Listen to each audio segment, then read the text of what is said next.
Si vous avez cliqué sur cette vidéo, c'est sûrement que vous réfléchissez à cette question déjà depuis quelques temps.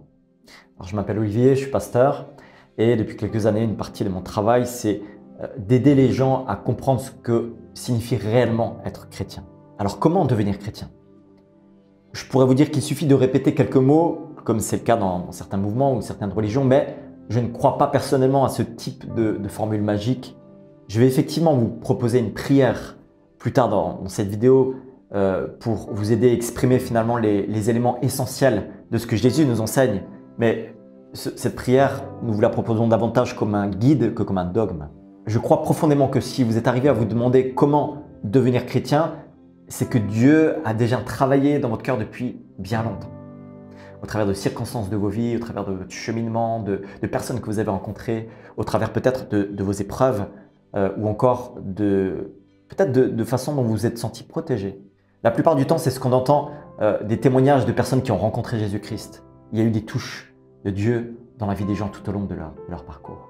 Jésus a clairement dit que lorsqu'il serait élevé de la terre après sa mort et sa résurrection, il attirerait tous les hommes à lui. C'est donc lui qui nous attire d'abord à lui et puis c'est lui qui nous convainc. C'est lui qui nous donne la conviction qu'il est Dieu, que c'est uniquement lui qu'il est capable de nous pardonner, de faire de nous des personnes avec un sens. Dans cette vidéo, je tiens donc à être tout à fait clair.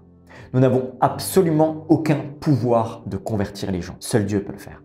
Dans l'évangile de Jean, au chapitre 10, Jésus se présente comme un bon berger qui prend soin de son troupeau, qui le conduit et qui le protège. Et il dit « Mes brebis écoutent ma voix, je les connais et elles me suivent. » Donc si vous êtes vraiment intéressé par cette vidéo, c'est que vous avez déjà commencé à entendre sa voix et à la reconnaître. Et donc nous, au travers de cette vidéo, et moi en l'occurrence, je vais simplement, en tout cas, je souhaite être une aide pour que vous puissiez reconnaître sa voix et vraiment savoir comment faire pour mieux écouter sa voix et pour finalement mieux connecter avec lui. Il s'agit de cette voix que vous entendez finalement depuis votre temps d'enfance. Ce n'est pas quelque chose que vous découvrez au travers de mon speech. C'est vraiment quelque chose qui vient confirmer, c'est-à-dire au travers de ce que je vais vous dire, ce que je vais vous expliquer de ce que c'est être un chrétien, comment le devenir.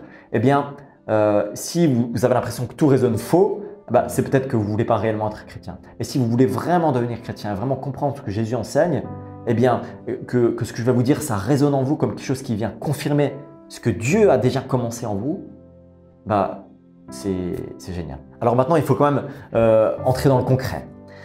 Qu'est-ce que ça veut dire être chrétien? Et puis surtout, qu'est-ce que Jésus demande? C'est ça la vraie question. Qu'est-ce que Jésus nous demande pour devenir des petits Christ? Littéralement, c'est la signification du mot chrétien en grec, un petit Christ. Donc nous allons simplement voir ce que Jésus a demandé à ses disciples et comment il s'y est pris. Et au travers de ces quelques versets, de ce que Jésus a demandé à ses disciples, finalement, on va voir ce qu'il nous demande encore à nous aujourd'hui. Nous lisons donc dans l'évangile raconté par Marc au chapitre 1. Et on va lire les versets 14 à 18. Après que Jean eut été arrêté, Jésus alla en Galilée. Il proclamait la bonne nouvelle du royaume de Dieu et disait « Le moment est arrivé et le royaume de Dieu est proche. Changez d'attitude et croyez à la bonne nouvelle. » Comme il marchait le long du lac de Galilée, il vit Simon et André, frères de Simon, qui jetaient un filet dans le lac. C'étaient en effet des pêcheurs. Jésus leur dit « Suivez-moi et je ferai de vous des pêcheurs d'hommes. » Aussitôt, ils laissèrent leur filet et le suivirent. Il y a trois éléments que Jésus demande au travers de ces quelques versets. Le premier, c'est se repentir, on traduit aussi par changer d'attitude, croire en la bonne nouvelle, deuxièmement, et puis troisièmement, suivre Jésus. Ce sont les trois éléments sur lesquels je vais m'arrêter un tout petit peu. Repentez-vous et croyez à la bonne nouvelle. Alors, ce terme « repentez-vous » a été traduit parfois par changer d'attitude, changement radical, ou tout simplement un mot plus ancien, un petit peu le mot repentance. Et ce mot repentance, c'est la première chose finalement que Jésus demande. Repentez-vous et ensuite croyez à la bonne nouvelle. Et finalement, ce sont deux éléments qui vont ensemble. Quand on a envie de s'approcher de Dieu, on commence à se rendre compte qu'on n'est pas parfait et qu'on a besoin de changer. Qu'on a besoin de changer d'attitude en fait. Et la repentance, littéralement, c'est faire demi-tour. C'est changer de mode de vie. C'est pas forcément aller fouiller tous les péchés qui sont dans nos vies, mais c'est reconnaître qu'on a besoin de Dieu pour y arriver. Ça, c'est la vraie repentance. Changer de vie et dire, maintenant pour vivre, je veux le faire avec toi, Dieu. Tu es celui qui donne sens à ma vie et je vais m'accrocher à toi. Ça, c'est tout simplement la repentance. Donc, changer de vie et croire en la bonne nouvelle. Croire en la bonne nouvelle, c'est quoi? C'est la base de la foi chrétienne, c'est croire dans l'œuvre de Jésus-Christ. Croire en ce qu'il a fait. Croire qu'il est venu, qu'il était parfait et qu'il est mort sur cette croix et que sur cette croix, il a pris les péchés de l'humanité, mais pas seulement de l'humanité, mais surtout de tous ceux qui croiraient en lui. De tous ceux qui croiraient que cette mort sur la croix, elle est finalement la solution ultime au problème du mal. Donc croire en la bonne nouvelle, il y aurait beaucoup de choses à dire pour définir la bonne nouvelle, qu'on peut aussi traduire par le mot évangile, mais je vais simplement dire que c'est l'œuvre ultime de Jésus-Christ, sa mort et sa résurrection. Ça, c'est l'œuvre de la bonne nouvelle. Et ça, c'est le cœur du message chrétien. Toute la Bible converge vers ce message. On a fait une vidéo, par exemple, qui explique finalement qu'est-ce que croient les chrétiens. Vous pouvez voir ici si vous avez envie d'en savoir un petit peu plus. Mais dans la plupart de nos vidéos, c'est ce qu'on enseigne, c'est ce que la Bible nous enseigne, c'est que tout converge vers ce message ultime, vers la croix, vers la mort et la résurrection de Jésus-Christ. Ça, c'est la bonne nouvelle. Pourquoi? Parce que la mauvaise, c'est qu'on était pécheurs, c'est qu'on était des gens pleins d'erreurs, pleins d'imperfections, mais que Jésus-Christ, sur cette croix, a pris nos fautes et qu'il est venu nous donner cette vie, nous réconcilier avec Dieu. Donc, croire en la bonne nouvelle, c'est cela. Croire dans son œuvre, dans sa mort et dans sa résurrection. Se repentir, croire en la bonne nouvelle. Et troisièmement, le suivre. Parce que croire en Dieu, ce n'est pas quelque chose de théorique, d'après le Nouveau Testament. Le mot croire, le mot foi qui est traduit dans le Nouveau Testament, ce n'est pas comme parfois la croyance en français, on croit en quelque chose de théorique, non.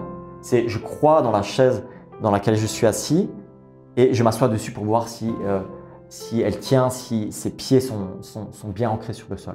C'est quelque chose de pratique, c'est quelque chose de concret. Et donc lorsqu'on décide de se repentir et de croire en la bonne nouvelle, bien Jésus nous appelle à le suivre. Et ça, c'est le troisième élément.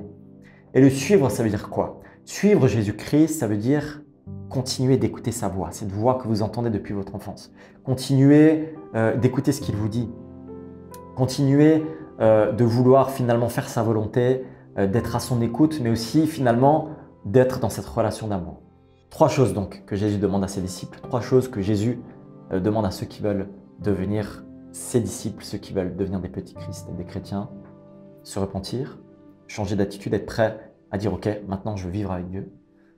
Deuxièmement, croire en ce qu'il a fait, croire en la mort et la résurrection du Christ. Et troisièmement, être prêt à le suivre, c'est-à-dire continuer d'écouter sa voix, de vouloir lui obéir, de découvrir qui il est au travers de sa parole, la Bible notamment qu'il nous a laissée. Donc trois éléments hyper importants. J'espère que ça vous a aidé. Maintenant, ce que je propose, c'est une petite prière. Une petite prière finalement qui reprend ces trois éléments que Jésus enseigne, que je propose là comme un guide pour ceux que ça pourrait aider. Et donc cette prière, je vais la lire, elle sera affichée à l'écran et je vous la mets également en descriptif de cette vidéo. Pour certains, cela peut aider parce qu'on ne sait pas toujours comment prier. On n'est pas toujours certain de ce qu'il faut dire. Et donc si cela peut vous aider, je vous invite simplement à répéter. Je vais la lire lentement. Je vais garder des petits temps de silence après chaque phrase pour que vous puissiez la répéter. Et après cela, je vous donnerai encore juste quelques petits conseils. Jésus, je te remercie parce que tu m'acceptes tel que je suis. Je te remercie parce que tu m'aimes. Tu me l'as montré en venant dans le monde pour mourir pour moi sur une croix. Je reconnais que tant de fois j'ai dirigé ma vie comme j'en avais envie et qu'ainsi j'ai péché contre toi. Je regrette. Je te demande pardon pour toutes mes fautes.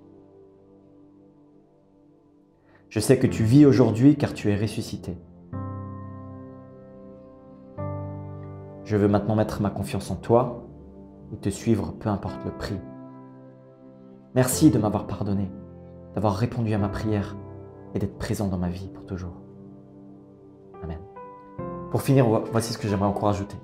Beaucoup pensent qu'être chrétien, c'est obéir à plein de règles compliquées, ça complique la vie, c'est plein de lois ou de choses à faire.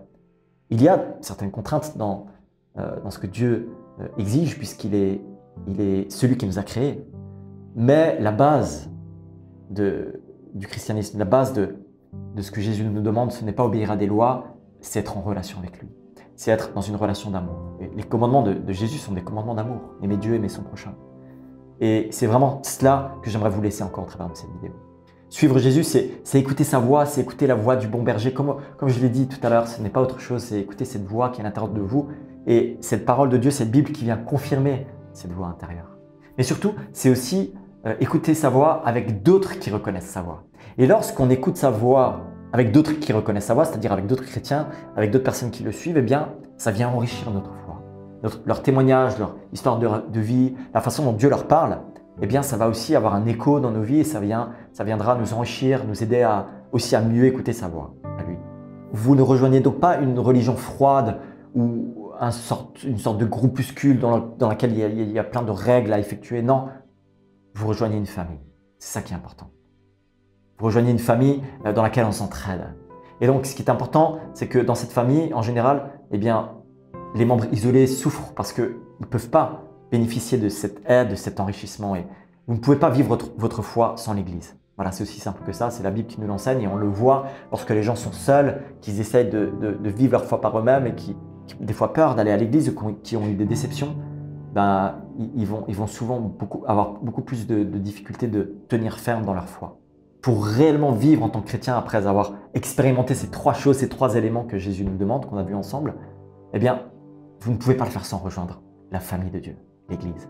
Et il y a deux choses qu'on fait dans l'Église et que Jésus nous a enseignées. Ce sont finalement deux rituels qu'il nous a laissés. Ce n'est pas énorme, mais les deux choses que Jésus nous demande, une fois qu'on a accepté, vécu ces deux choses et qu'on est convaincu d'être finalement les enfants de Dieu, d'être aimés par Dieu et d'être pardonnés. La première chose, c'est le baptême.